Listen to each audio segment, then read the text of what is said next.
Welcome back to my channel and welcome to today's video! Happy New Year!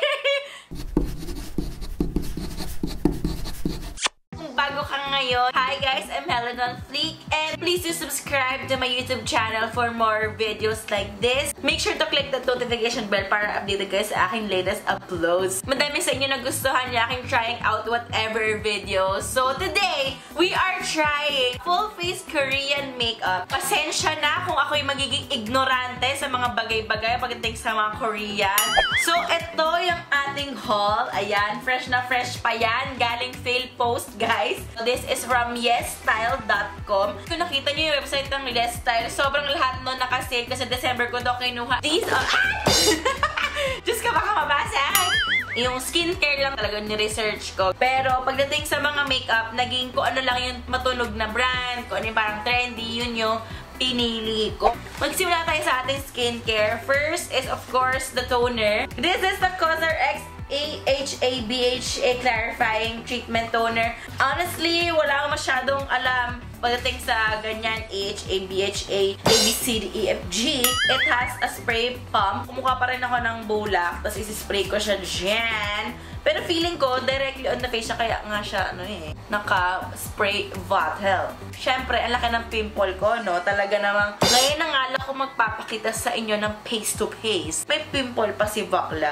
Pero wala siyang hapdel. Ibig sabihin, alcohol-free siya. Next ay ang ating Laneige Water Sleeping Mask. Ilang beses na kasi ako gumagamit nito and ang ganda talaga nito sa skin. Pero feeling ko yung Water Sleeping Mask panggabi lang. Pero kasi ang ganda talaga niyang moisturizer. So comment down below kung nagiging ignorante ba ako sa Korean skincare. Kasi ginagamit ko siya na pang araw-araw. Nabalita ko din naman sa inyo na sale ko nga ito nabili. And this expires at 2021. Kasi usually lang itong mga naka-sale ay malapit na expiration. Pero yan, 2019 na ngayon. 2 years, sakto lang naman. For sure, mga 6 months or less, ubus ko na to. So, next natin, habang tayo nagpapatoy na face, this is the Innisfree Green Tea Seed Serum. Na-research ko na bestseller siya. Ang dami niya awards, as in, award-winning. So, ganito yung consistency niya. Ang bango niya, as in, amoy yung Elizabeth Arden na pabango. Napabango naman classmate mo. Charot! Diyos ko, i-comment down below kung ilan ang classmate yung amoy Elizabeth Arden Green Tea. Ito naman ay ang eye patch from Etude House. So, ganito yung itsura niya. Ooh, girl! Isang piraso lang pala siya. Malaki lang yung lalagyan. Pero hindi mo kaya patumbahe! Okay, gets. Para lang natin siyang i-eye mask. Ay! Pasok sa mata yan. Kinain na po ako ng Korean skincare. Formulated with collagen to revitalize and improve appearance around eyes. Remove patches after 15 to 20 minutes. So, yan. Nakita-kita tayo after 15 to 20 minutes. Nakikita natin na natutuyo siya. Pero, ewan ko, wala naman siguro siyang masyadong effect for today. Unless inaraw-araw ko siya. We have here a couple of products. Medyo feeling ko hindi siya full face masyado. Like, wala siyang powders and whatever. But, kung ano yung kaya kong gawin with these products. Okay, so first, pag nag-search ka ng best baby cushions, Laneige, lalabas ito. I got the shade 21. Honestly, hindi ako sure sa aking shade with the Korean, yung shade range. Tinignan ko lang yung mga swatches na meron sa YesStyle. So, ito yung kanyang cushion. Maganda pa dito, meron siyang extra cushion pack. I got na sobrang mura lang. 15 grams ang isang cushion. Medyo kinakabahan ako. Sana, Diyos ko Lord, tumama ang shade. Ayan. May kasamang dasal, no, na mag-match siya sa aking skin. Ito na, mga bakla, laban. Ang bango niya. Siya, ayan, dahil. Mas maputi siya. Di ilaban na lang, diba? Hindi siya greasy feeling. Light siya sa aking skin. Yun kasi yung pinaka-ayokong cushion, guys. Kasi may mga natatry akong cushion na parang, oh my God, sobrang lagkit dahil. Ito, parang siyang nagda-dry down sa skin. Which is what I really, really love. Tingnan natin kung makakover niya yung pimple kong malupit, no? Diba? Ngayon na lang ulit ako nagpakita sa inyo ang puti pa ng foundation ko. I really, really love the coverage, guys. Nafe-feel ko na ngayon pa lang nagda-dry down siya sa aking skin. And My God, imagine nyo kung ka-shade ko to, o, diba, sobrang ano na ako, sobrang glass skin yung dating. Grabe, ang ganda niya. Pagdating sa pores ko, na-cover naman niya. Yung pimple, of course, hindi niya masyadong na-cover. So, that's it for me and the Laneige Pore Control. Pore Control naman pala si bakla, kaya naman pala. So, the next that I will try is the same tip concealer. Pinili ko to kasi madami siyang raves online. I got the shade 1.5 and this has SPF 28. Pag mga parang yellowish yung undertone, madali niyang maalis yung dark circles. Ooh, girl! Pasabog naman pala yung coverage nito. Ba't naman ganun? Mamshi, ang ganda! Talagang parang 10 years ako natulog, oh. Parang totoong bakit ako ngayon lang bumalik. Kasi natulog ako ng isang taon, dahil, diba? Ay, hello! Kakapanganak ko lang kahapon, sis. So, I got dalawang eyebrow pencil kasi hindi ko alam kung ano magiging kulay ng hair ko pag dumating tong package. So, dalawa yung kinako. And this is the drawing eyebrow from Etude House. Brown and gray brown. So, doon lang tayo sa brown. So, itong drawing eyebrow na to, malalim-lalim na pinagsamahan namin ito. Ito yata isa sa mga una kong eyebrow products nung ako'y natutong mag-makeup. Sobrang easy na mag-glide, guys. Siyempre, i-blend natin yan, ma'am.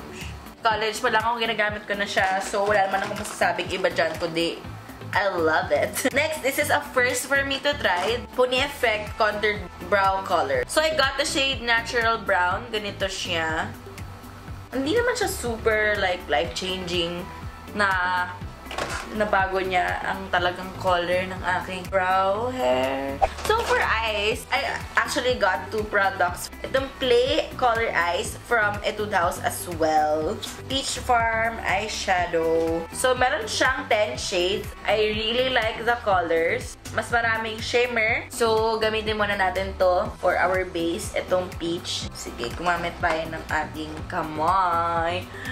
Sayang naman ang biyaya ni Lord. Okay, time to use a brush. Hindi ko kaya. Mas diffused yung ating eyeshadow. Haluan ko lang nitong parang darker pink. Ayan. Gusto ko sana medyo intim na coralish. Honestly, ibang colors niya, hindi siya masyadong pigmented. And I don't think mga Korean makeups talaga ay ganun, like pigmented. Yung mga ganyan. Subtle lang kasi. So, ayan. Medyo nahirapan akong mag-play with colors. Pero kasi para ang dating ay medyo pare-parehas yung shades niya for me. Ayan, diba? Parang bronze. Pero kapag ang payoff na sa skin, super subtle na lang siya, guys.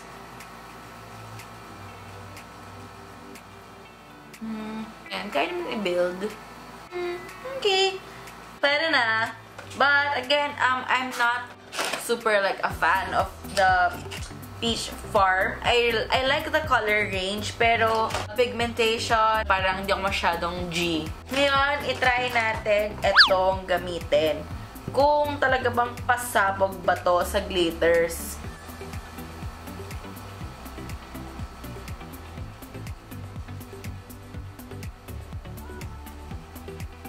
Yes! Dadalhin ko yung glitters hanggang dito sa hanggang sa outer corner ng aking eyes. Kukuha tayo ng ating eyebrow pencil. Ilalagay natin siya sa ating lower lashes. Kunin natin tong matte na brown and bronze. Sa outer corner lang. Sa inner corner, I will use a champagne shade from the same palette. So, medyo nagda-dry naman yung liquid eyeshadow. Pero again, nagta-transfer siya sa upper crease. We got the McQueen na water pen eyeliner. Okay. Okay naman. It's good. Sobrang tight lang. Parang yung mga budget natin. Charot. Hindi matatapos yung ating look pag wala tayong lashes. So, I got this, the Bokto lashes. This is not from Yestel. This is from Bokto. They gave this to me during Christmas. And I'm so happy na 3D lashes for only 150 pesos and above. So, yan. Get this from Nippon Aesthetic Philippines. Affordable. Pasabog na lashes for everybody! And then, I'm using the Bokto eyelash curler. O, diba? Sweet girl from the East! This is my first time to try 3CE. Kita ko sobrang aesthetic po ng 3CE. I got the Coral Blush Cushion kasi again, color of the year, coral. Ito yung itsura niya sa loob. So, ito yung kulay niya. Wala akong powder dito sa face. So, confident ako mag-cushion. Medyo kinakabahan ako mag-apply. Oh my. Oh, sobrang subtle niya. Like, hindi kayo matatakot mag-over. Kasi, ang light niya. Oh my God. Ito talaga yung Road to Glass Skin cushion. And medyo maglagay tayo over the nose. First time to try the blush cushion and I am loving it. Feeling ko hindi lang ako sobrang sanay sa kung gaano siyang kasubtle sa aking face. Kasi sanay ako ng parang mga tints na putok. Pero ito, ang ganda niya, it's buildable.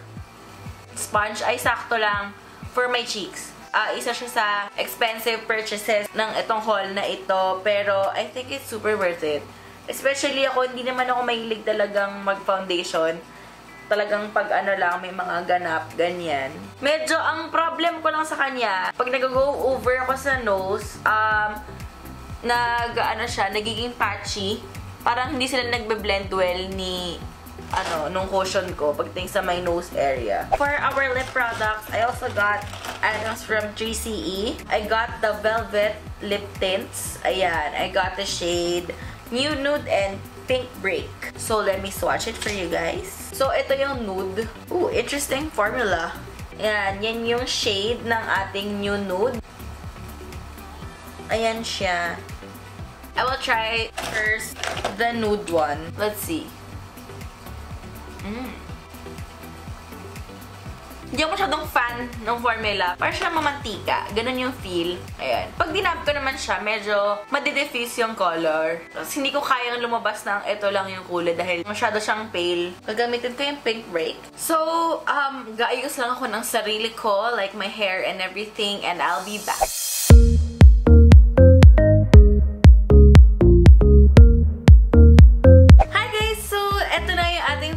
Look, nag-contour ako ng konti using my Marc Jacobs bronzer kasi talagang masyado siya maputi for my skin and dahil sa ilaw, sobrang parang nagiging wide yung face ko. So, I contoured my chin and here and the temples of my face. So, this is it for my full face using Korean products only. Kung may nagustuhan kayo, all the links of every product will be in the description box below. My bests are, this is the best that nasasabi ko na nandito.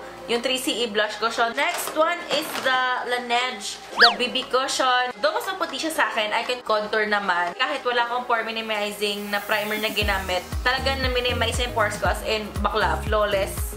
Mamshi nyo. The same concealer. Grabe. Sobrang pasabog nito. I hope you guys enjoyed this video as much as I did. I really like my look. So this is it for today's video. I hope you guys enjoyed it. And if you like this video, don't forget to give it a big thumbs up. And don't forget to subscribe to my channel for more videos like this. Follow me on Instagram at HelenaOnFleek and on my Facebook page at HelenaOnFleek. Also on Twitter at HelenaOnFleek. Thank you guys so much for watching and I'll see you guys on my next video. Bye! Bye!